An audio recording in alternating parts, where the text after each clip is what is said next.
네, 한 주간에 있었던 정치 이슈를 콕콕 집어서 정리해드리는 순서 주간 이슈픽 코너입니다. 김지수 아나운서 나와 있습니다. 안녕하십니까? 네, 안녕하십니까? 네, 한 주간 잘 지내셨죠? 네. 바로 그 첫 번째 이슈픽 들어갈까요? 네, 첫 번째 이슈픽 같이 보겠습니다. 블랙핑크에 흔들린 외교 안보 라인입니다. 네, 요새 특히 이제 블랙핑크 이야기가 많이 나와서 저도 처음으로 오늘 노래를 들어봤습니다. 아, 그렇습니까? 네, 벌써 데뷔 10년 차라고요? 거의 한 7, 8년 됐고요. 네. 저도 뭐 잘은 모르는데 멤버 중에서 저랑 이름이 똑같은 지수가 있어서 저도 조금 관심 있게 보고 있습니다. 예.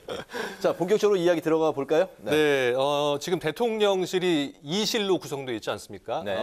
비서관, 비서실 그리고 안보실인데요. 이 20여일 만에 비서실의 김일범 의전 비서관, 그리고 네. 안보실의 이문희 외교 비서관, 그리고 이번 주에는 김성한 안보실장이 교체가 됐습니다. 네, 한미 정상회담을 이제 한 달 정도 남겨놓고 전격 이제 그 국가안보실장이 이제 교체가 됐기 때문에 여러 가지 이제 설왕설래가 나오고 있는데 거기에 이제 블랙핑크, 레이디 가가 합동 공연도 하나의 그 원인 제공을 했다 이런 이야기 나오고 있네요. 네, 그렇습니다. 그래서 제가 제목을 블랙핑크에 흔들린 외교 안보 라인으로 잡았는데요. 네. 윤 대통령이 다음 달에 있을 한미 정상회담을 위해서 12년 만에 국빈 자격으로 미국을 방문하는데요. 또 한미 동맹 70주년이거든요. 네. 그래서 더 뜻깊은 자리가 될 것 같은데 지난 1월에 질 바이든 영부인이 만찬 공연으로 블랙핑크와 레이디 가가의 합동 공연을 제안을 합니다. 그런데 국가안보실이 이 내용을 여러 차례 누락한 사실이 드러났고요.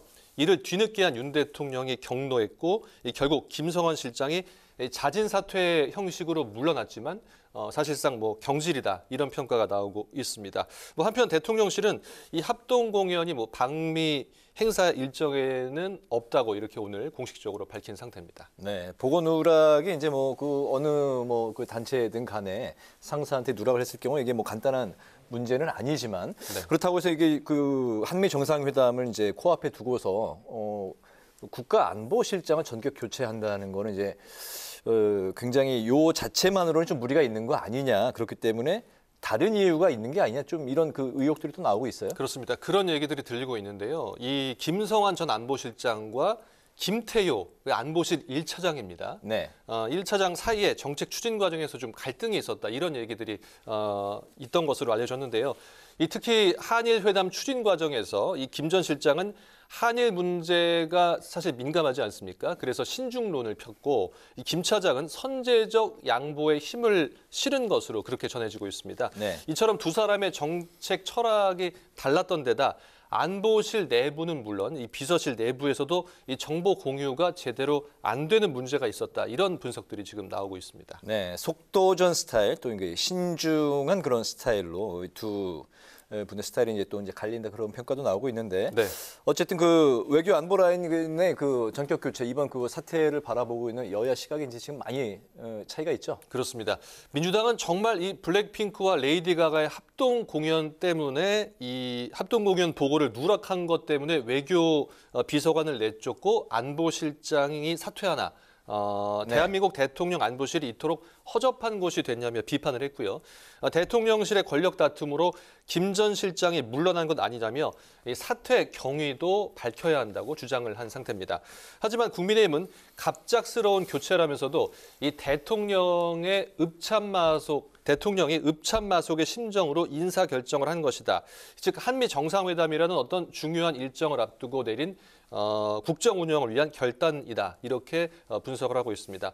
얼마 전에 있었던 한일 회담 기억나시죠? 그리고 이제 5월에 아마 이 한미일 3국이 정상회담을 할 것으로 예측이 되고 있는데 이것을 이어주는 것이 바로 4월에 있을 다음 달에 있을 한미 정상회담입니다.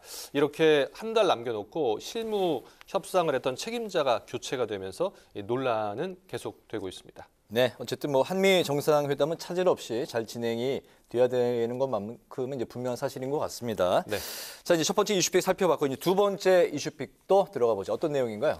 네, 두 번째 이슈픽 3월 쌍특검 무산입니다. 네. 민주당이 50억 클럽 특검법과 그리고 김건희 여사 특검법을 함께 이 쌍특검으로 추진을 해서 패스트트랙으로 처리하려고 했지만 무산이 됐습니다. 네, 민주당이 이제 말씀하신 것처럼 이 쌍특검을 패스트트랙으로 이제 올리려고 했는데 정의당의 거절은 이제 무산이 된 거잖아요. 그렇습니다.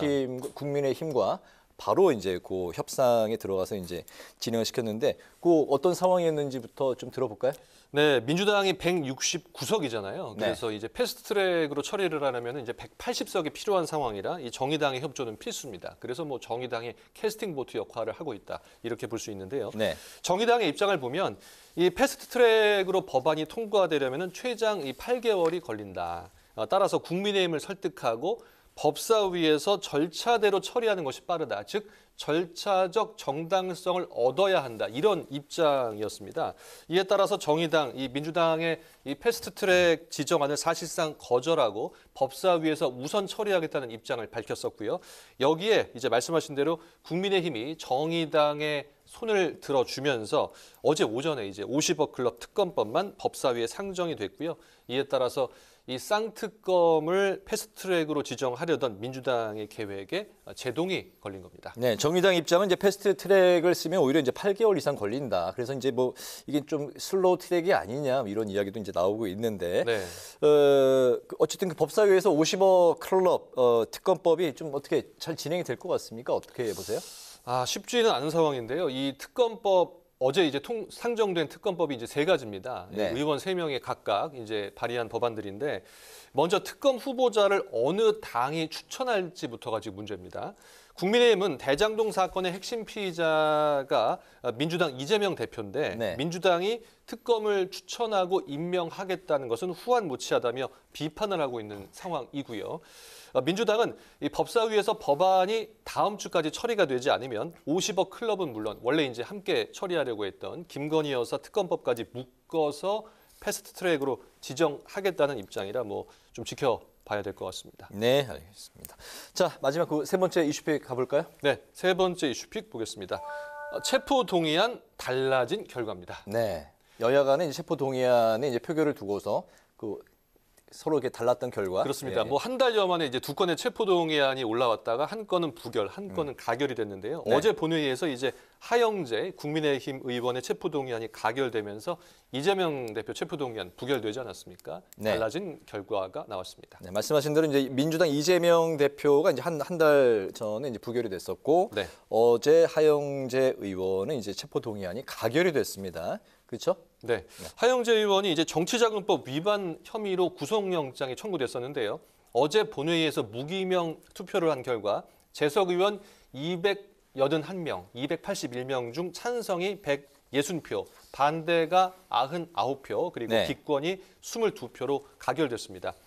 국민의힘은 투표에 앞서 사실상 이 체포동의안 찬성으로 의원들에게 권고 요청을 했고요. 민주당은 이 당론 없는 자율투표 방침을 결정했었습니다.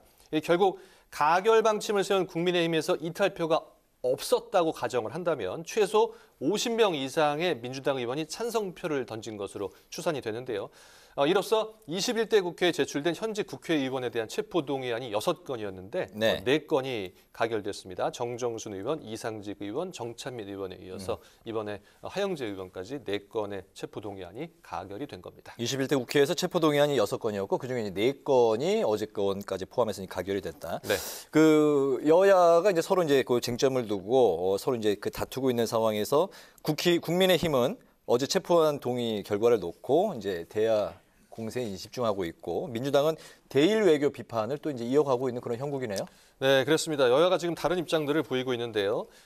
좀 자세히 구체적으로 보면 국민의힘 하영재 체포동의안 가결을 계기로 공세 수위를 높였는데 네. 이번 경우에도 내로남불의 사례로 올해 기록될 것이다. 그런데 이 부끄러운 것을 알지 못하는 것 같아서 안타깝다고 비판을 했습니다. 반면 민주당은 오히려 이 국민의힘의 동정표 가능성을 제기를 했는데요. 이 국민의힘에서 상당수의 동정표, 이탈표가 다수 발생한 것으로 보인다. 전형적인 국민의힘 의원들의 이중 플레이라고 맞받았습니다. 그리고 뭐 말씀하신 대로 계속 대일 외교 비판도 이어가고 있고요. 어쨌든 한 달여 만에 다시 이루어진 체포 동의안 표결에서 민주당 의원 수십 명이 하 의원에게는 가결표를 던지면서 뭐 일각에서 지금 이중 잣대 논란이 제기되고 있지 않습니까? 그 논란은 당분간 계속될 것으로 보입니다. 네. 그 내로남불을 이제 그 국민의힘이 민주당에게 이제 공격하고 있는 그런 단어인데 민주당도 국민의힘의 이중 플레이 어떻게 보면 좀 비슷한 말이기도 한데요. 네, 원리는 비슷한데 뭐 내용은 다르지만 어쨌든 이런 이중 플레이, 이중잣대 논란은 뭐 계속될 것 같아서 지금 또 뭐 본회의라든지 뭐 여러 가지 또 지금 그 직회부대 하교는 법안들이 있지 않습니까? 네. 입법 전쟁을 지난주에도 했었는데 이런 입법 전쟁까지 이어서 뭐 계속 갈등은 지속될 것으로 보입니다. 알겠습니다. 오늘 주간 이슈픽 여기까지 듣겠습니다. 김지수 아나운서와 함께했습니다. 수고 많았습니다. 네, 고맙습니다.